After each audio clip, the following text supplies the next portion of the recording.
다 같이 자리에서 일어나셔서 첫송 찬양으로 하나님을 예배하겠습니다.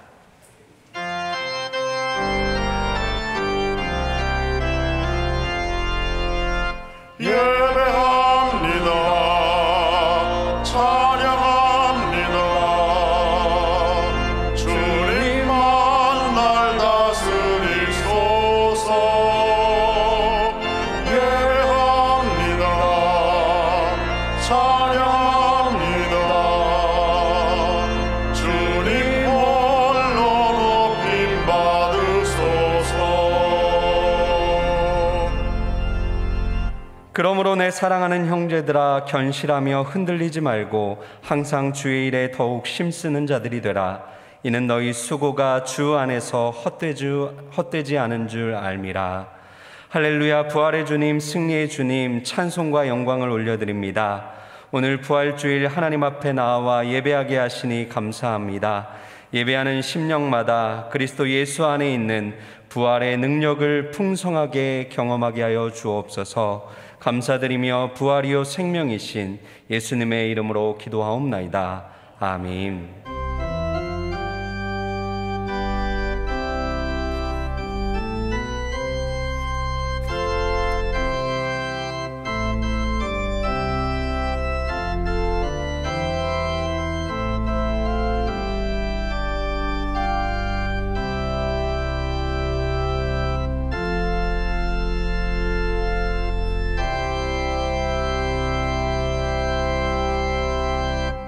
자리에 앉으셔서 찬송가 160장 찬양하겠습니다.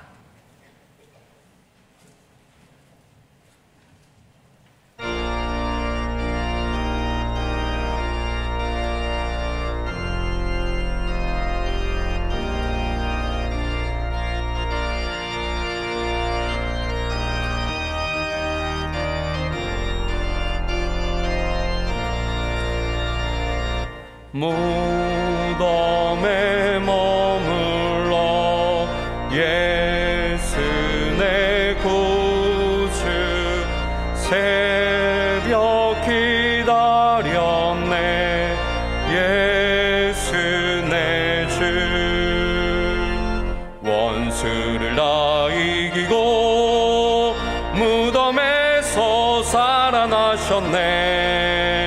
어둠을 이기시고 나와서 성도 함께 길이 다스리시네. 사셨네 예수 다시 사셨네. 헛되이 지키네. 예수 내 구주 헛되이 봉하네. 예수 내 주 원수를 다 이기고 무덤에서 살아나셨네. 어둠을 이기시고 나와서 성도 함께 길이 다스리시네. 사셨네 예수 다시 사셨네. 거기 못 가드네. 예수 내 구주 우리를 살리네. 예수 내 주 원수를 다 이기고 무덤에서 살아나셨네. 어둠을 이기시고 나와서 성도 함께 길이 다스리시네. 사셨네 예수 다시 사셨네. 사도신경으로 우리의 신앙을 고백하겠습니다. 나는 전능하신 아버지 하나님 천지의 창조주를 믿습니다. 나는 그의 유일하신 아들 우리 주 예수 그리스도를 믿습니다. 그는 성령으로 잉태되어 동정녀 마리아에게서 나시고 본디오 빌라도에게 고난을 받아 십자가에 못 박혀 죽으시고 장사된 지 사흘 만에 죽은 자 가운데서 다시 살아나셨으며 하늘에 오르시어 전능하신 아버지 하나님 우편에 앉아 계시다가 거기로부터 살아있는 자와 죽은 자를 심판하러 오십니다. 나는 성령을 믿으며 거룩한 공교회와 성도의 교제와 죄를 용서받는 것과 몸의 부활과 영생을 믿습니다. 아멘. 부활절의 말씀으로 성시교독하겠습니다. 성시교독 후에는 박성원 장로님께서 기도해 주시겠습니다. 내가 받은 것을 먼저 너희에게 전하였노니 이는 성경대로 그리스도께서 우리 죄를 위하여 죽으시고 장사 지낸 바 되셨다가 성경대로 사흘 만에 다시 살아나사 게바에게 보이시고 후에 12 제자에게와 그 후에 500여 형제에게 일시에 보이셨나니 그 중에 지금까지 대다수는 살아있고 어떤 사람은 잠들었으며 그 후에 야고보에게 보이셨으며 그 후에 모든 사도에게와 맨 나중에 만삭되지 못하여 난 자 같은 내게도 보이셨느니라. 그리스도께서 만일 다시 살아나지 못하셨으면 우리가 전파하는 것도 헛것이요 또 너희 믿음도 헛것이며 만일 그리스도 안에서 우리가 바라는 것이 다만 이 세상의 삶뿐이면 모든 사람 가운데 우리가 더욱 불쌍한 자이리라. 그러나 이제 그리스도께서 죽은 자 가운데서 다시 살아나사 잠자는 자들의 첫 열매가 되셨도다. 아멘.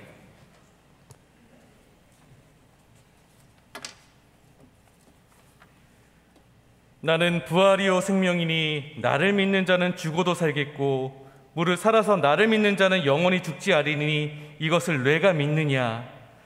아멘, 아멘, 아멘. 영원한 생명을 약속하신 하나님 아버지 감사합니다.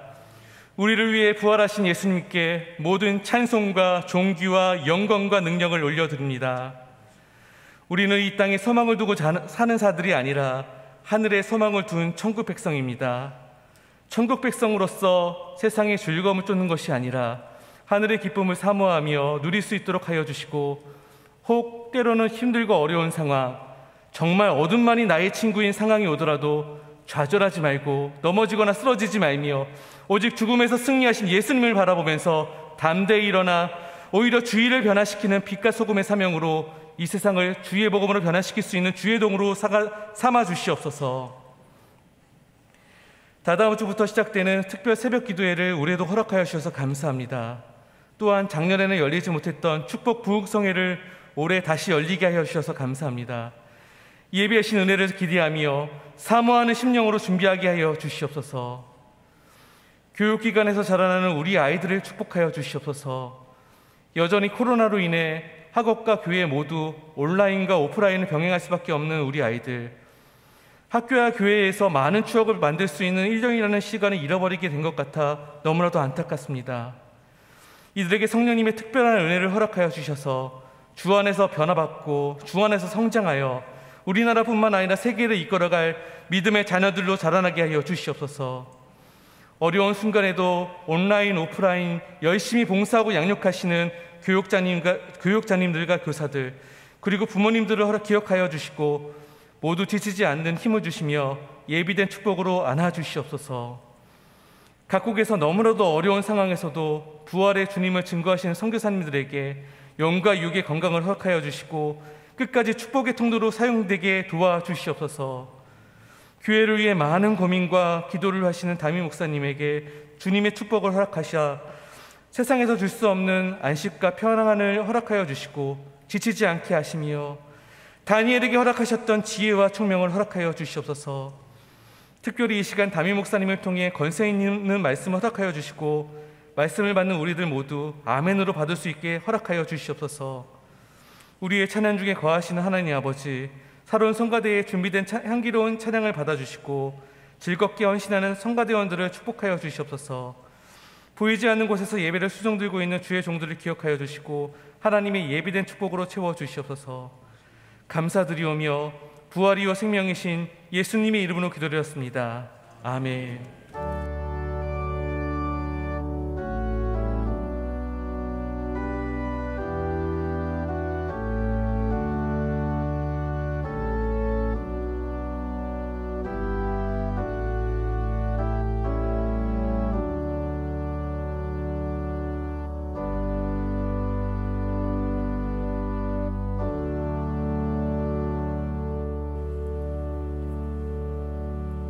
교회 소식을 알려드리겠습니다. 주보 7면을 참조해 주시기 바랍니다. 준비기도 2번입니다. 부활절 감사헌금 온라인 계좌가 주보와 화면 자막에 안내되어 있습니다. 상반기 특별 새벽 기도회가 4월 19일 월요일부터 28일 수요일까지 있습니다. 설립 41주년 축복 부흥 성회가 4월 25일 주일 저녁 예배부터 28일 수요 저녁 예배까지 있습니다. 강사는 베샬롬 교회를 담임하시는 김형익 목사님입니다. 위하여 기도해 주시기 바랍니다. 예배 및 교회 소식입니다. 정부 7대 예방 수칙을 준수하면서 주일 낮 예배, 주일 저녁 예배, 수요 예배, 금요 철야 예배, 2부 새벽 예배, 교회 학교 예배를 현장 예배로 드리고 있습니다. 또한 주일 일부 예배, 주일 저녁 예배, 수요 오전 예배, 금요 철야 예배는 실시간 영상도 함께 제공되며 2부 새벽 예배는 오전 8시부터 인터넷 예배 영상이 제공됩니다. 교회 학교 부서별 예배 영상은 교회 홈페이지와 유튜브 채널을 통해 보실 수 있습니다. 감기 발열 증상 및 의심 증상자, 면역력이 약한 환우나 노약자, 다중시설에서 근무하시는 성도님들은 온라인 영상으로 예배를 드리시기 바랍니다. 오늘 저녁 예배는 부활절 축하 연주가 있습니다. 다음 주 저녁 예배는 해외 선교회반 및 10, 11 남전도의 헌신 예배로 드립니다. 4월달 추천 도서가 나왔습니다. 구입을 원하시는 분들은 2층 행정실에서 할인된 가격으로 구입하실 수 있습니다. 결혼 안내입니다. 이직근 집사님, 김옥주 권사님의 장남 이창화 군의 결혼식이 4월 10일 토요일 오후 3시 소노 펠리체에서 있습니다. 다 함께 찬송가 167장 1절과 3절 찬양하겠습니다.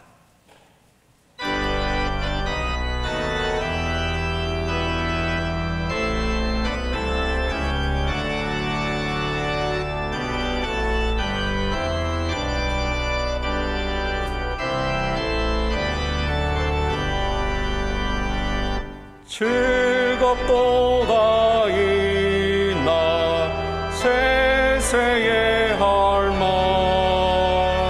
사망 권세 깨고 하늘이 열려 죽은 자가 다시 살아나와서 생명의 주 예수 찬송하도다.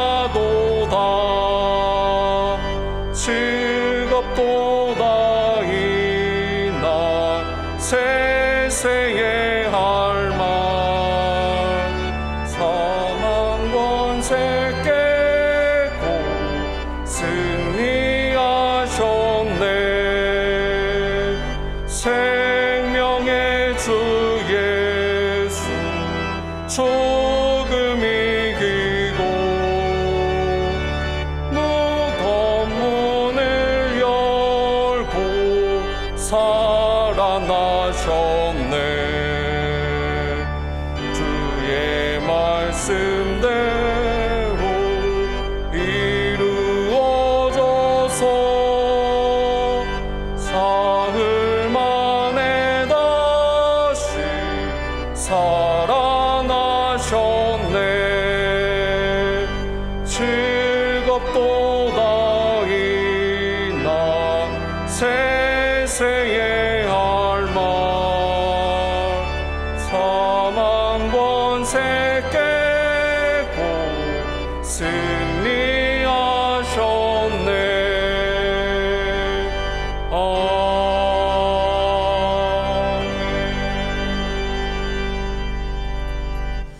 하나님 아버지, 이 시간 우리들이 올려드리는 예물 하나님이 기쁨으로 흠양하시고 또 이 예물이 쓰이는 곳들마다 하나님의 나라가 확장되는 역사를 일으켜 주시옵소서.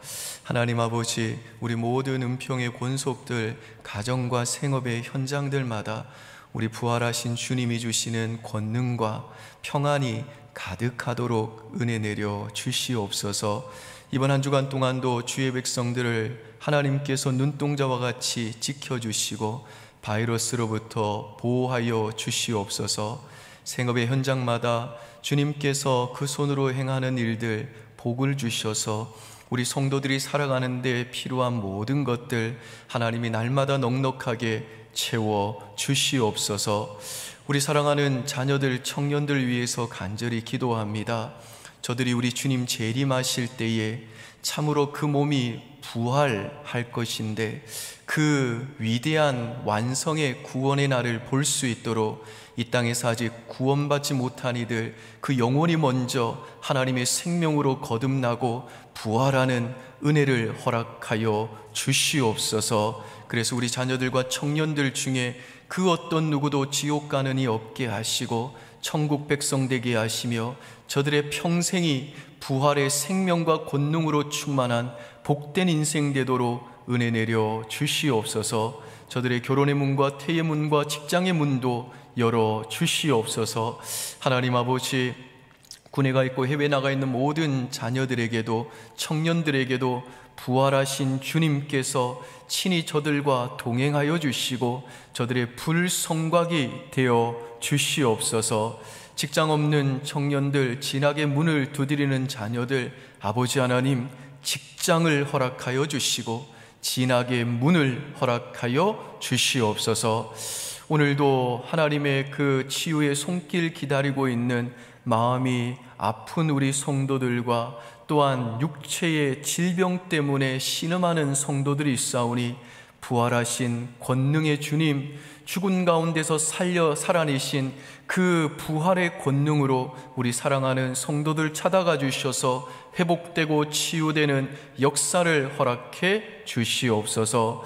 강단의 곳곳과 성미와 이모양 조명으로 섬기는 모든 하나님의 백성들, 장차 주님이 재림하시고 그 몸이 부활하여 얼굴과 얼굴을 맞대고 부활하신 주님을 만나 뵈올 때 저들의 섬김과 수고를 주님이 인정하시고 큰 상으로 대갚아 주실 줄 믿습니다. 그 영광스러운 날 바라고 소망하면서 주어진 이 땅의 생애 속에서 하나님 나라를 위해서 주님이 피 흘려 사신 교회를 더욱더 힘써 섬길 수 있도록 육체의 건강과 물질의 복과 믿음의 복을 자자손손 허락하여 주시옵소서. 감사드리며 예수님 이름으로 기도합니다. 아멘. 이 시간 우리에게 주시는 하나님의 말씀은 에베소서 1장 13절 14절 말씀입니다. 신약 성경 310페이지에 있는 에베소서 1장 13절과 14절의 말씀입니다.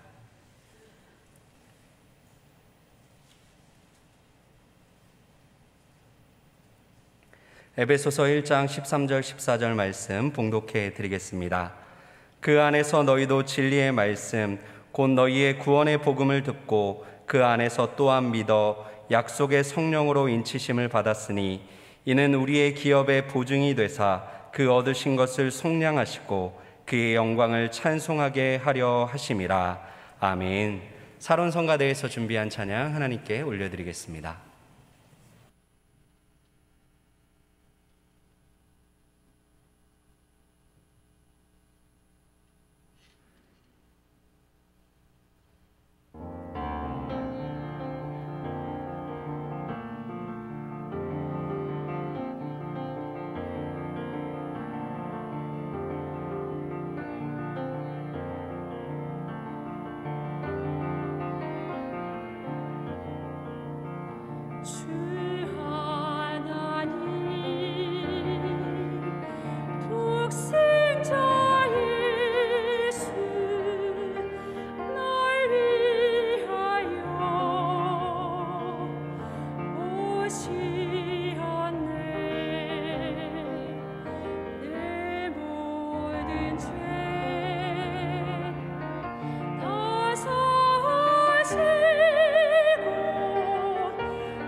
네, 하나님께 영광의 박수 올려드리겠습니다.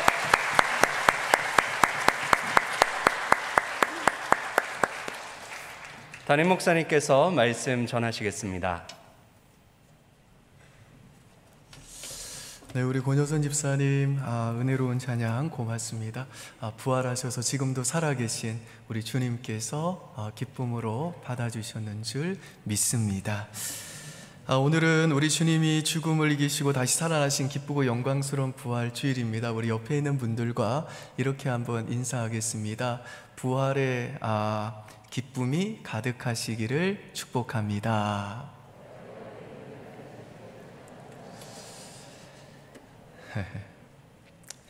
로마서 이 8장 11절에 보시면 사도 바울이 예수를 죽은 자 가운데서 살리신 이의 영이 너희 안에 거하시면 그리스도 예수를 죽은 자 가운데서 살리신 이가 너희 안에 거하시는 그의 영으로 말미암아 너희 죽을 몸도 살리시리라 약속하고 있는데요. 이 약속의 말씀대로 때가 차면 주님 주님 재림하시면 저와 여러분의 안에 있는 이 성령께서 저와 여러분의 몸도 주님의 그 신령한 몸, 부활의 몸으로 우리를 다시 부활케 해주실 줄 믿습니다.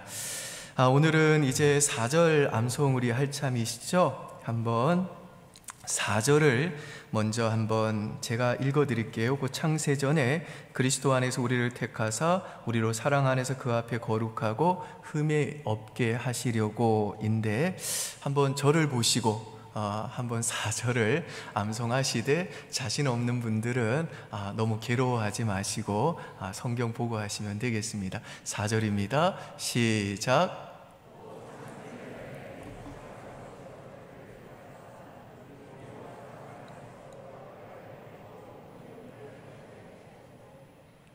네.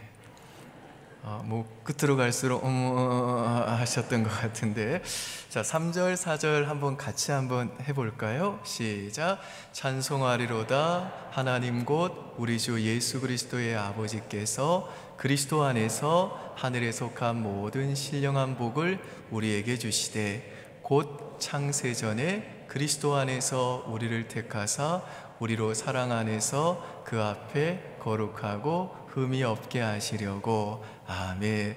지난주보다는 훨씬 더 립싱크하는 분들이 없어진 것 같아요. 수고 많으셨고요. 또 한 주간 또 금식하시느라 애쓰셨습니다. 또한 특별히 릴레이 기도 참여하신 우리 성도님들 너무너무 수고하셨습니다. 지난주까지 우리는 우리 구원을 위한 이 성부 하나님의 구원 사역과 예수 그리스도의 구원 사역을 공부했습니다. 이 성부 하나님은요, 구원의 이 전체 계획을 세우셨고, 성자 하나님이신 예수 그리스도는요, 그 십자가에서 그 피를 우리의 몸값으로 하나님께 지불하심으로 우리들의 그 과거와 현재와 미래의 모든 죄가 사함받게 하셨습니다. 이제 사도 바울은 오늘 본문에서 성령 하나님의 구원 사역을 두 가지로 소개를 합니다.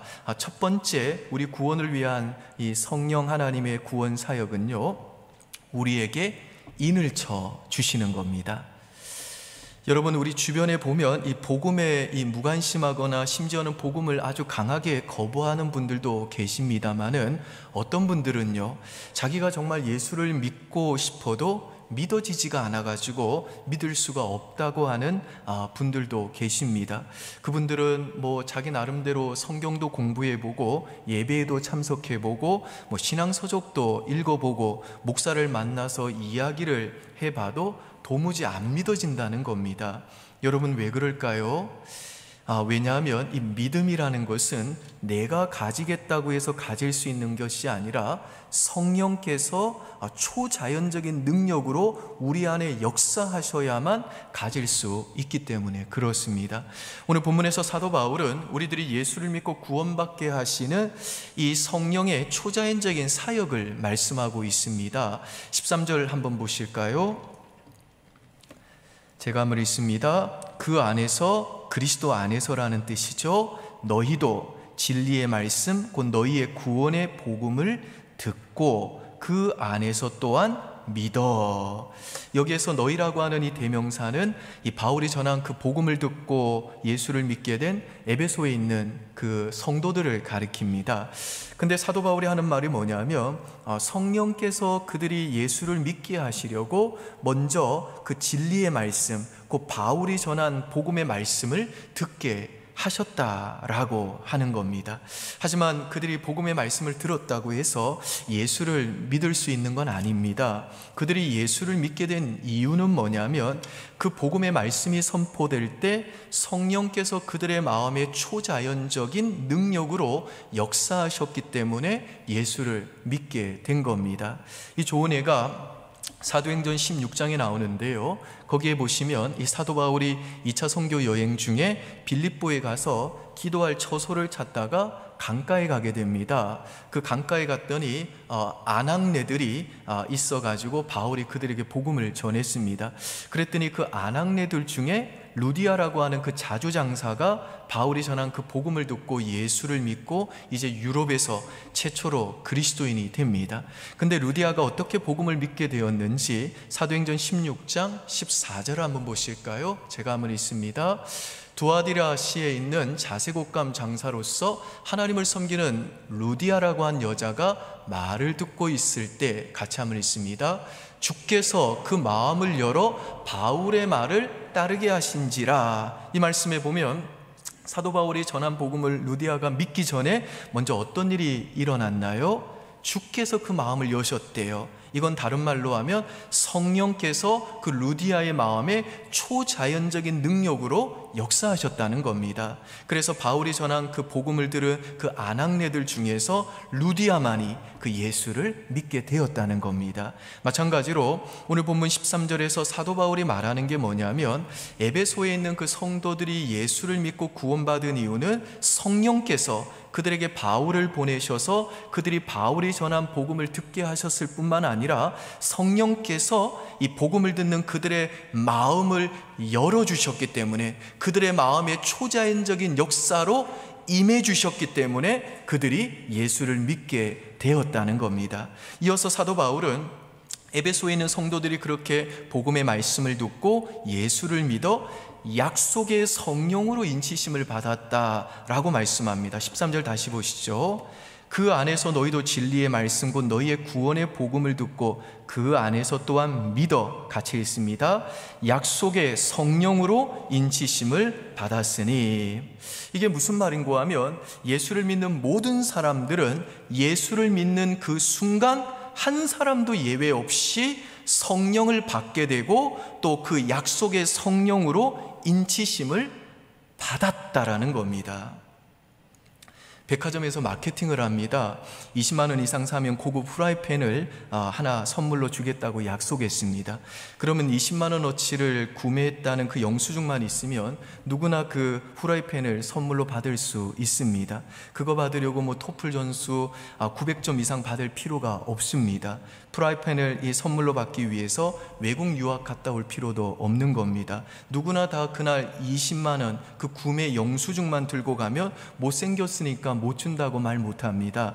당신 얼굴이 시커머니까 못 준다고 말 못합니다. 키가 작아서 안 된다고 말 못합니다. 영수증만 주면 백화점에서 그 후라이팬을 주게 돼 있습니다. 왜요? 이건 약속이기 때문에 그렇습니다. 마찬가지로 우리가 예수 그리스도를 믿으면 하나님께서 우리에게 성령을 주시기로 약속하셨습니다. 그래서 오늘 사도 바울은 성령을 가리켜 약속의 성령이라고 부르는 겁니다. 여러분은 예수 그리스도를 믿습니까? 그러면 여러분들은 이미 성령을 받은 자들이고 그 약속의 성령의 인치심을 받은 자인 줄 믿을 수 있기를 바랍니다. 자, 그렇다면 예수 믿는 자들이 받는 이 성령의 인치심이란 뭘까요? 인을 친다는 것은 쉽게 말해서 도장을 찍는 겁니다. 그래서 인을 친다는 건 이건 내 거다라고 소유권을 주장하는 겁니다. 예컨대 옛날에 우리가 왜 서부 영화를 보게 되면 이제 목동돌이 자기 소와 딴 사람들의 소가 헷갈리지 않도록 인을 쳤잖아요. 인두를 달구어 가지고 소 엉덩이에다가 딱 찍었다고요. 그래서 T자는 토마스 내 거고 S자를 딱 찍으면 스티브 내 거, 그렇게 인을 쳐서 도장을 찍어서 이건 내 거다라고 소유권을 주장을 했습니다.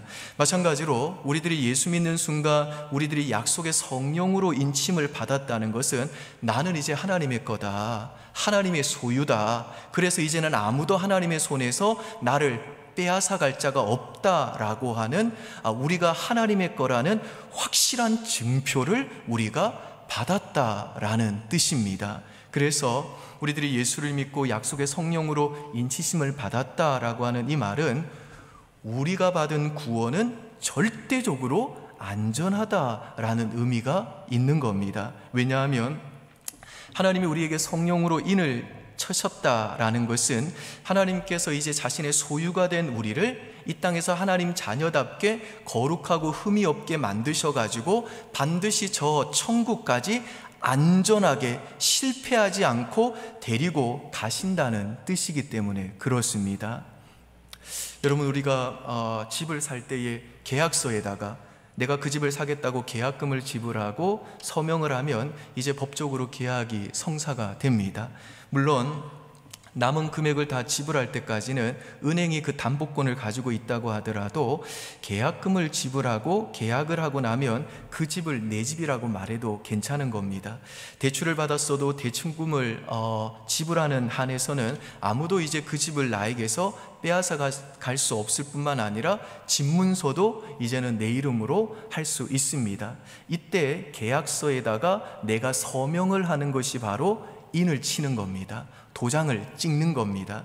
이와 동일한 원리로 저와 여러분이 예수를 믿으면 하나님이 우리에게 장차 때가 차서 그리스도가 재림하시는 날 이제 하늘과 땅이 그리스도 안에서 다시 통일되어 이 땅에 세워지게 될 그 영원한 하나님 나라를 주시겠다는 계약서를 주십니다. 근데 그 계약서에는요, 우리들이 이 땅을 사는 동안에 날마다 죄와 싸워야 되고 십자가를 져야 되고 예수님을 닮아가면서 어떤 환난과 핍박 중에도 끝까지 믿음을 지켜야 한다라고 하는 하나님의 요구사항이 적혀 있습니다.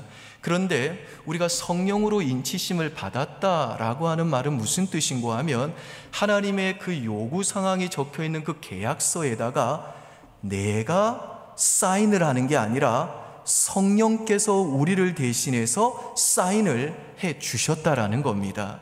그러니까 성령께서 예수 믿는 우리를 고아와 같이 버려두지 않으시고 언제나 우리와 함께 하셔서 우리들이 이 땅에서 사탄과 죄와 싸울 수 있는 힘을 주시고, 고난 중에 우리 곁에서 언제나 위로해 주시고, 우리의 인격과 성품이 날마다 예수님을 닮아가도록 거룩하고 흠이 없도록 변화시켜 가시고, 어떤 환난과 핍박 중에서도 우리들이 믿음을 끝까지 지키게 하시고, 장차 우리의 몸도 주님의 그 신령한 몸처럼 부활하게 하셔서 우리들이 그 부활의 몸을 입고 하나님 나라를 상속받는 그 상속의 자리로 반드시 우리를 데리고 가고야 말겠다라고, 그렇게 성령께서 자신의 그 이름과 명예를 걸고 우리를 대신해 친히 그 계약서에다가 사인을 해 주신 것, 이게 바로 우리들이 성령으로 인치심을 받았다라고 하는 말의 의미가 된다라는 겁니다.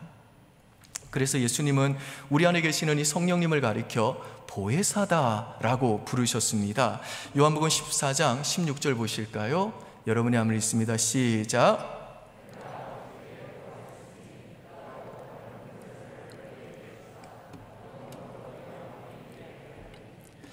여기 보시면 성령님이 예수 믿는 우리 안에 내주하는 기간이 정해져 있지 않습니다. 성령님은 예수 믿는 우리 안에 전세로 와 계신 게 아니라 영원토록 우리 안에 내주하시는데, 그 성령님의 이름이 뭐라고요? 보혜사시래요.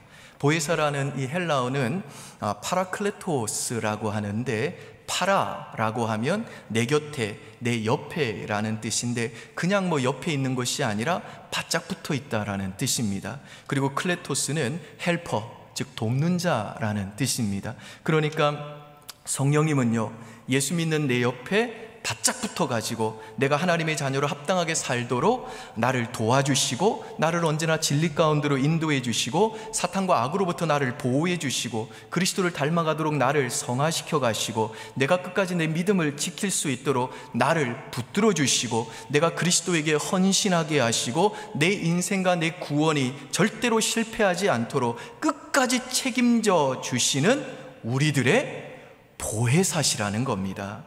따라서 저와 여러분들이 예수를 믿고 성령의 인치심을 받은 자들이라고 확신한다면, 비록 지금 내가 좀 못나고 형편없는 모습으로 살아간다 할지라도 내 안에 영원토록 내주하시는 이 보혜사 성령님의 그 전능하신 능력과 신실하신 사랑 때문에 우리들의 구원은 중도에 절대로 실패하거나 취소될 수가 없고, 우리는 반드시 저 새하늘과 새 땅까지 가게 되는 겁니다. 믿습니까, 여러분? 아멘. 두 번째, 우리 구원을 위한 성령의 사역은요, 성령은 우리 기업의 보증이 되십니다. 우리 14절 한번 보실까요?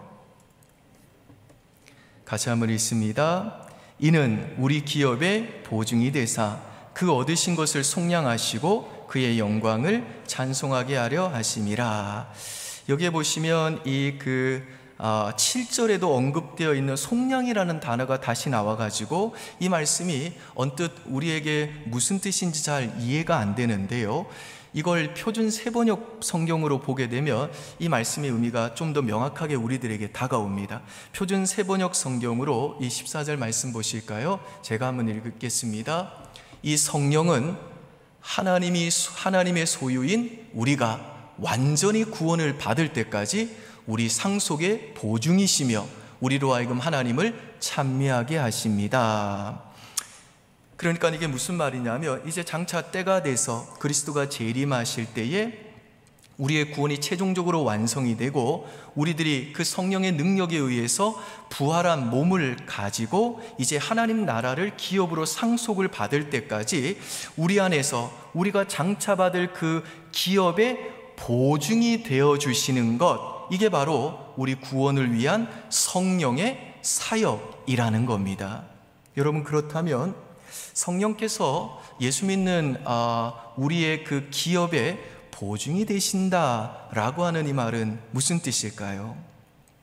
사도 바울이 말하고 지금 사용하고 있는 이 보증이라고 하는 단어는 당시 상거래에서 쓰던 용어입니다. 그러니까 어떤 것을 사고 팔 때 사는 사람이 그 물건을 사기 위해서 미리 지불하는 계약금을 가리켜 보증, 알라본이라고 그랬습니다. 근데 이 보증은 담보와는 다른 겁니다. 예컨대 내가 10만 원짜리 자전거를 하나 사고 싶은데 우리 집에 지금 사과 1000개를 주고 그 자전거를 사고 싶어요. 그런데 지금 내가 가지고 있는 건 사과 10개밖에 없어가지고 그 사과 10개를 주고 나중에 집에 있는 990개의 사과를 주기로 했습니다. 그러면 이 10개의 사과는 내가 지불해야 될 그 1000개의 사과의 일부에 해당하는 보증이 되는 겁니다. 그런데 만일에 내가 지금 이 자전거를 살 돈이 없어가지고 내 반지를 주고 나중에 100만 원을 가지고 와서 이 반지 내가 찾아갈게 하면 이 반지는 담보가 되는 겁니다. 그러니까 나중에 완불해야 될 그것과 동일한 것의 일부를 지불하는 걸 보증이라고 한다는 겁니다. 그래서 만일에 내가 지금 배를 10개를 주고 나중에 집에 있는 사과 990개를 준다면 처음에 내가 지불했던 배 10개는 보증이 될 수가 없는 겁니다. 왜 그렇습니까? 나중에 완불해야 될 그것과 동일한 일부를 지불하는 게 보증이기 때문에 그렇습니다. 따라서 지금 성령이 우리가 장차 받을 그 기업의 보증이 되는 사역을 우리 안에서 지금도 하고 계신다라고 하는 이 말은 무슨 뜻인가 하면 성령은요, 구원받은 우리들에게 인이 되어가지고 우리들이 하나님 나라를 반드시 상속받게 만드시는 분일 뿐 아니라 그 성령은 또한 예수 믿는 우리들이 장차 우리들이 상속받게 될 그 하나님 나라를 이 땅의 삶 속에서 우리들이 미리 맛보게 하시는 보증이 되신다라는 겁니다. 제가 얼마 전에 새벽 예배 때 한 10년 전에 TV에서 그 휴면 다큐 사랑이라는 프로그램에 나왔던 이 풀빵 엄마 최정미 씨 사연을 소개해 드린 적이 있습니다.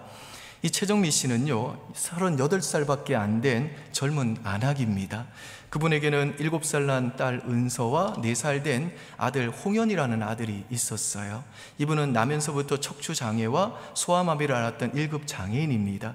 우여곡절 끝에 결혼을 했는데 남편이 이제 둘째가 태어나던 해에 가출을 해버린 거예요. 그래서 이 최정미 씨가 아이들을 데리고 풀빵 장사를 하면서 근근히 생계를 꾸려가고 있었습니다. 하루 종일 이 풀빵 장사를 이분이 해야 되기 때문에 아이들을 돌볼 수가 없어서 일주일 중에 5일은 이제 이 아이들을 타가소에 맡기고 금요일 밤이나 되어서야 아이들을 찾아오는 그런 삶을 수년간 살아왔습니다. 아이들은 주중에는 그야말로 고아 아닌 고아처럼 산 거죠. 그런데 그런 고단한 인생 속에 반갑지 않은 불청객이 찾아왔어요. 최정미 씨에게 위암 말기 판정이 내려진 겁니다. 이 청천벽력 같은 일이었지만 최정미 씨는요 아직도 어린 그 아이들을 위해 자신이 죽으면 안 된다는 그 절박한 심정으로 열심히 치료를 받았습니다. 정말 이를 악물고 모든 치료를 감내해냅니다. 그리고 위에 70%를 잘라낸 이 최정미 씨는 항암 치료를 받으면서도 그 와중에도 풀빵 장사를 계속해야 했습니다. 항암 치료를 받고 있는 말기 환자가 이제 이 한겨울에도 추위도 아랑곳하지 않고 하루 종일 서서 풀빵을 판 겁니다. 그게 유일한 생계 수단이었기 때문에 그런 거죠. 금요일 저녁이면 이제 아이들이 엄마의 그 풀빵 리아카로 달려옵니다. 두 아이는요 일주일간 못 본 엄마에게 붙어서 떨어질 줄을 몰라요. 2010년 이 설날에 이 최정미 씨는 떡국을 끓여 아이들과 함께 밥상에 앉았습니다. 아이들은 오랜만에 엄마와 함께하는 식사 시간이 마냥 즐겁기만 했습니다. 그런데 이 최정미 씨는 그때 3번째 항암 치료를 받고 있는 중이었고 이미 암이 임파선과 다른 장기로 다 퍼져 있었고 복수가 다 차 있었기 때문에 그 떡국을 목으로 넘길 수가 없었습니다. 그런데 그 어린 딸 은서와 홍현이가 너무너무 맛있으니까 엄마도 어서 먹으라고 하면서 엄마 입에 떡국을 한 숟가락을 떠서 이제 넣어줍니다. 최정미 씨는 아이들이 떠먹여준 그 떡국을 씹으며 그만 눈물을 터뜨립니다. 그런 아이들을 두고 먼저 떠날 자신의 그 현실을 생각하며 펑펑 눈물을 흘렸습니다. 자기가 먼저 떠나면 아무도 그 아이들을 돌봐줄 사람이 없다는 것을 그 누구보다도 잘 알았기 때문입니다. 아이들도 그런 엄마를 끌어안고 함께 엉엉 웁니다. 참으로 기특한 것이 뭐냐면 이 7살짜리 딸 아이 은서가 그 타가소의 아이들이 모두 잠이 들 때를 기다렸다가 이제 다 아이들이 잠이 든 것이 확인이 되면 자기 혼자 일어나가지고 엄마를 위해 기도를 하는 겁니다. 하나님, 우리 엄마 이제 더 이상 병원에 다니지 않게 해달라고, 하루속히 엄마가 나와서 우리 세 식구 함께 모여서 살게 해달라고 울면서 기도를 합니다. 그 극심한 고통과 외로움과 가난과 배고픔 속에서 아이가 너무 일찍 자란 겁니다. 최정미 씨도 하나님께 기도를 했습니다. 하나님, 제가 살아야 되는 것은 제 욕심이 아닙니다. 제가 살아야 되는 것은 우리 아이들에 대한 책임이며 의무입니다. 하나님, 앞으로 이 암을 제가 평생 지고 가도 좋으니까 부디 아이들과 함께만 있게 해 주십시오. 하지만 하나님은요, 2010년 그의 치유롤에 최정미 씨를 불러가셨어요. 지질이 복도 없는 그 인생이 하나님의 침묵 속에서 결국 죽어버린 겁니다. 그런데 그 최정미 씨를 지켜본 어느 병원 관계자의 증언에 따르면 이 최정미 씨가 거의 임종 직전에 자신의 그 상태를 체크하러 온 그 자기를 위로하는 그 의사에게 이렇게 말을 했다고 그래요. 선생님, 예수 믿으세요? 안 믿으시지요? 큰일 났네요. 내가 이 암에서 낫는 것보다 선생님이 회개하는 것이 더 급합니다. 왜냐하면 나는 죽으면 하나님께로 갈 것이지만 선생님은요, 회개하지 않으며 영원히 멸망받게 되기 때문에 그렇습니다. 선생님, 그러니 꼭 예수님 믿으십시오. 그리고는 자주 그 기쁨과 감격의 눈물을 펑펑 흘리면서 나는 하나님으로 충분합니다. 하나님의 영광이 내 영혼을 가득 채웁니다. 라고 그렇게 감격하셨답니다. 그러니까 이 최정미 씨는 마지막 그 순간에도 사망에게 굴복당하지 않고 그 의사와 간호사들 앞에서 사망아 어서 문 열어라, 내가 우리 아버지 집으로 들어간다 라고 외치고 가신 겁니다. 여러분, 어떻게 그런 일이 가능하게 되었을까요? 그 무시무시한 죽음 앞에서도 오히려 그 다른 이들의 구원을 걱정하며 사망아 문 열어라 라고 외칠 수 있는 그 당당한 힘은 대체 어디서 나온 힘일까요? 어떻게 그 애곡과 애통의 그 죽음의 현장이 그 천국에 대한 소망과 기대와 환희의 자리가 될 수 있었겠습니까? 그 이유는 뭐냐면 이분 안에 계신 성령께서 이분이 장차 얻으실 그 천국의 보증이 되셔가지고, 그 기업의 보증이 되셔가지고 이분이 그 굴곡지고 험한 삶의 현실에서도 그 하나님 나라, 그 천국의 기쁨과 영광을 미리 맛보게 하셨기 때문인 줄 믿습니다. 이와 같이 우리들이 그 암이라는 그 무시무시한 고통의 현실 속에서도 하나님 나라, 그 천국을 미리 맛보게 하심으로 우리들이 이 땅을 사는 동안에 끊임없이 그 하나님 나라를 간절히 학수고대하게 하시고 끝까지 그 하늘나라 소망 붙들고 이 땅을 살아내면서 우리의 믿음을 지키게 하시고, 죽음 앞에서도 사망아 어서 문 열어라, 내가 우리 아버지 집으로 들어간다 라고 외치게 만드는 것, 이게 바로 지금 우리 안에 역사하시는 우리 기업의 보증이 되시는 성령의 사역인 줄 우리 성도님들 믿을 수 있기를 바랍니다. 그런 점에서 저는 이 시간, 이 부활의 아침에 정말 우리 기업의 보증이 되시는, 저와 여러분 안에 계시는 이 성령의 이 보증이 되시는 역사가 저와 여러분의 심령 속에 다시 한번 힘있게 일어나기를 주님의 이름으로 축복합니다. 그리고 오늘 혹시 온라인이나 오늘 이 현장에서 예배 드리시는 분들 중에 아직 예수 믿지 않는 분들 계시다면 오늘 이 시간 예수 그리스도를 나의 구주와 주님으로 믿어 여러분들도 부디 약속의 성령으로 인치심을 받을 뿐만 아니라 이 험난한 세상, 우리 기업의 보증이 되시는 이 성령의 역사로 말미암아 지금 이 땅에서부터 하나님 나라를 맛보며 살아가는 하나님 백성들 다 되시기를 주님의 이름으로 간절히 축복합니다. 그래서 저는요, 정말 우리 은평의 교회, 은평교회 모든 교인들은 정말 단 한 명도 지옥 가는 분 없이 정말 전부 다 이 땅에서 하나님 나라를 미리 맛보며 살다가 나중에 천국에서 주님 재림하시면 우리가 부활의 몸을 다 입고 다시 우리 모두가 그 천국에서 다시 만날 수 있기를 바랍니다. 여러분, 정말 그때 우리 부활한 몸 있고요, 다시 만나면 이 땅에서의 추억을 즐겁게 서로 회상하면서 여러분, 우리 그때 한잔 하십시다. 참 있을 말고 천국에서 나는 그 싱싱한 과일 따다가 과일 주스 만들어 우리 정말 한잔 하자고요. 아멘이십니까? 아멘. 이 앤드루 매튜스라는 분이 즐겨야 이긴다라고 하는 책을 쓰셨습니다. 이 책은요 170만 부가 팔린 베스트셀러입니다.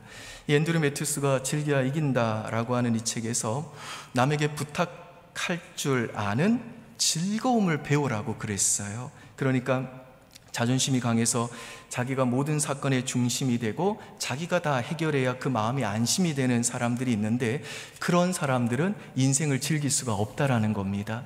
나 혼자 무엇이든지 다 할 수 있는 사람이 되려고 하는 게 아니라 내가 할 수 없는 일을 적당히 남에게 부탁할 수 있는 걸 즐겨야 된다라는 겁니다.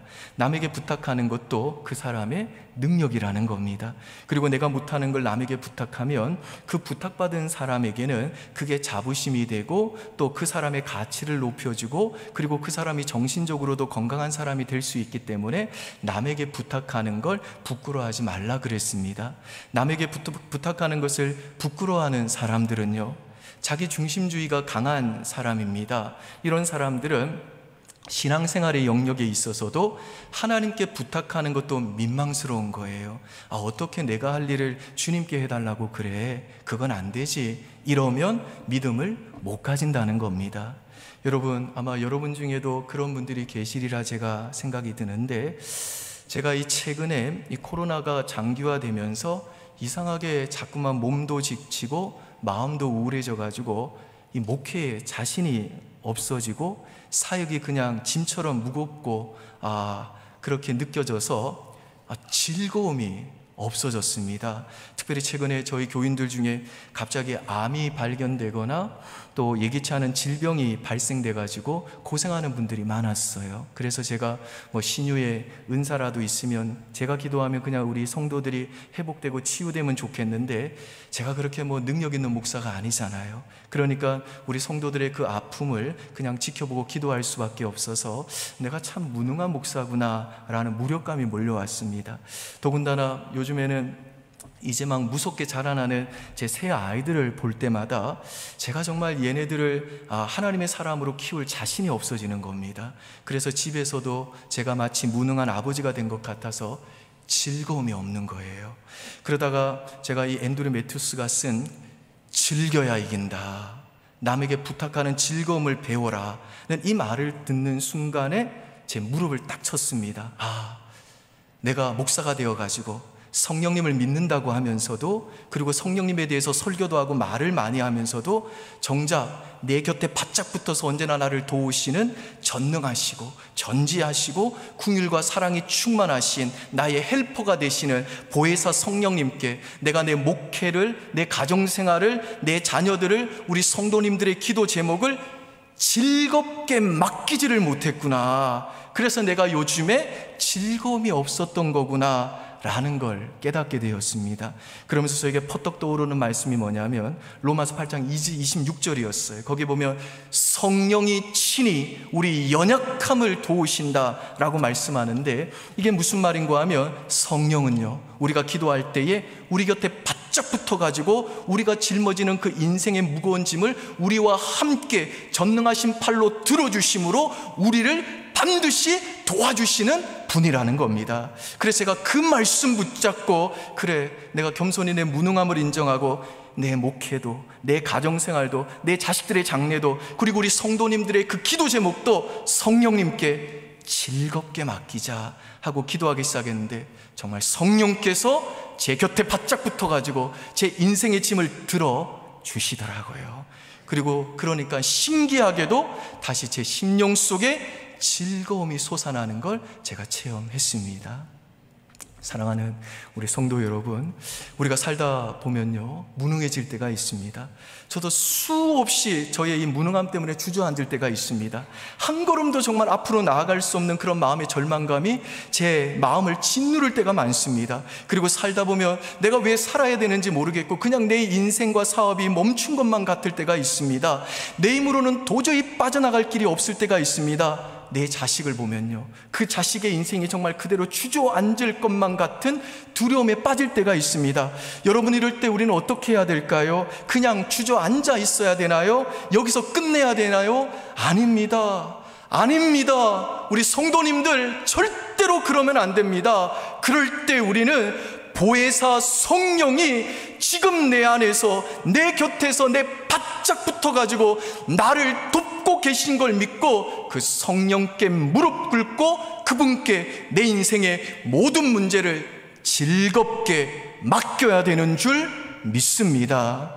그러면 예수 그리스도를 죽은 자 가운데서 다시 살려내신 전능하신 그 성령께서 우리 죽은 인생도 부활의 인생으로 다시 살려내시고 우리의 무능과 한숨이 더 이상 무능과 한숨으로 끝나지 않게 하시고 죽은 것 같은 내 인생과 소망 없어 보이는 내 가정을 다시 회복시켜 주시고 방황하는 내 자녀의 인생까지라도 지금의 그 인생보다 더 큰 인생으로 하나님께 쓰임받는 영광의 그릇으로 만들어 주시는 줄 우리 사랑하는 성도님들 꼭 믿을 수 있기를 주님의 이름으로 축복합니다.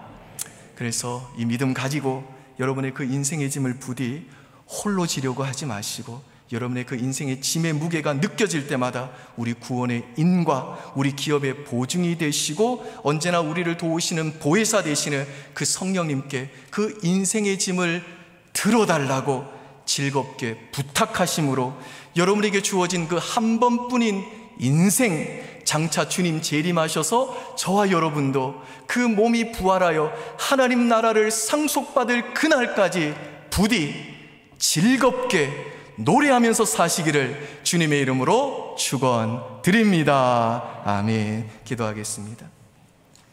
아버지 하나님, 오늘은 우리 주님께서 부활하신 복되고 영광스러운 부활주일입니다.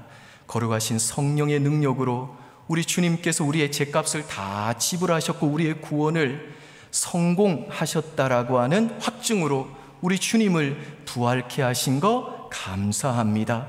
이제 우리 성령께서 우리 안에 영원토록 보혜사로 우리와 내주하셔서 주님 재림하시는 그날 그리스도를 죽은 자 가운데서 부활시켰던 것처럼 그렇게 우리의 죽을 몸도 다시 영광스러운 신령한 몸으로 다시 살아나게 하실 줄 믿습니다. 이 소망 가지고 우리 안에서 우리 구원의 인이 되어 주시고 우리 기업의 보증이 되어 주시는 그 성령께 우리의 모든 인생의 짐 즐겁게 맡기며 우리 성도들이 주님 재림하시는 그날 그 몸이 부활하는 그날까지 즐겁게 노래하면서 소망 가운데 살아갈 수 있도록 은혜 내려 주시옵소서. 감사드리며 예수님 이름으로 기도합니다. 아멘.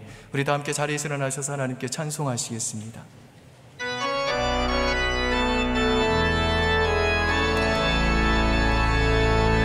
주가 일하시네, 주가 일하시네. 주께 아끼지 않는 자에게 주가 일하시네, 주가 일하시네.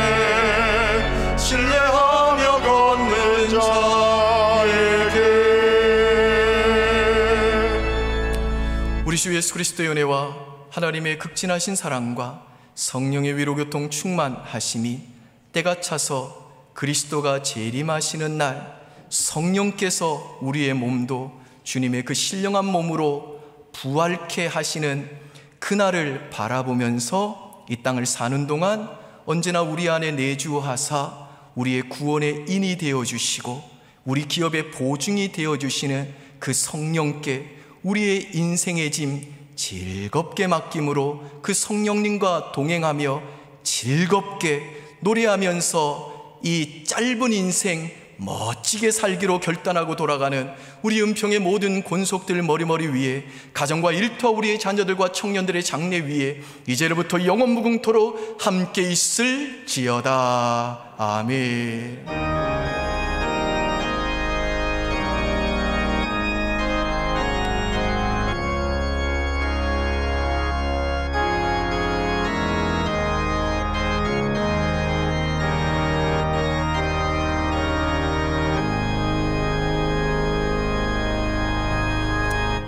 하나님께서 우리 예배를 받으셨습니다. 박수로 영광 올려드리겠습니다. 우리 오늘 사론성가대 수고하셨는데 박수로 격려하겠습니다. 감사합니다. 우리 서로 이렇게 인사하고 헤어지겠습니다. 보혜사 성령님이 우리와 함께 하십니다. 네, 그 믿음으로 한 주간 승리하시고 저녁 예배 때 뵙겠습니다. 고맙습니다.